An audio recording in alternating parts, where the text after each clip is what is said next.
a federation of 8 territories: Mauritania, Senegal, Mali, Guinea, Ivory Coast, Burkina Faso, Benin and Niger. The capital was Dakar. This whole region was called French West Africa. Fun fact, it was 8 times bigger than European France. So how did they control it? The same way they captured it, using brute force.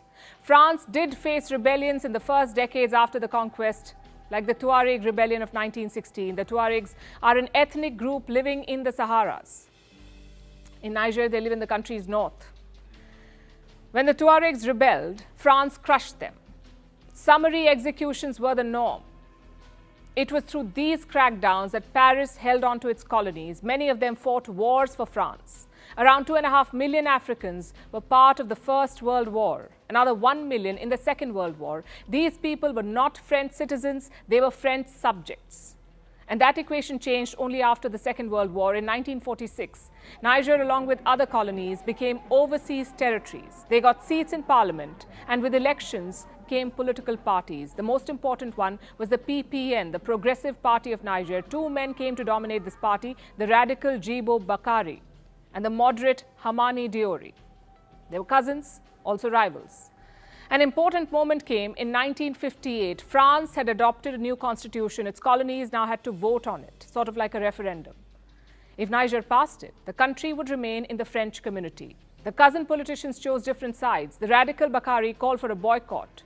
But Diori said, let's vote yes. He did not want independence yet. He wanted more autonomy within France, and he prevailed in 1958. Around 72% of Niger's citizens voted to approve the constitution. He also became the new president. But the tide was slowly shifting. Dissent was growing in parts of Niger, especially the northern deserts. So in 1960, France had to give in. They agreed to grant independence to Niger. Diori was elected president again. He banned all other parties, cracked down on rivals, and ruled like an autocrat. Now, normally the story would end here. But in West Africa, it does not. France began acting like a toxic ex, hanging around too much or meddling for no reason. This policy has a name too, Françafrique, a sphere of French influence in West Africa. It was the brainchild of this man, former French President Charles de Gaulle. He asked his advisors to build up Françafrique in 1962. And how did they do that? By building personal networks. France propped up leaders, often dictators in West Africa. They gave them military support, a little aid, and a whole lot of French glamour. What did they get in return?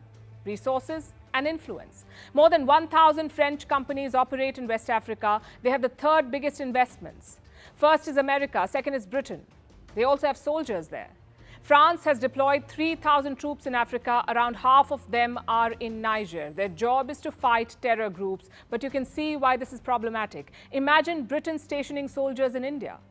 Terrorism or not, it's an affront.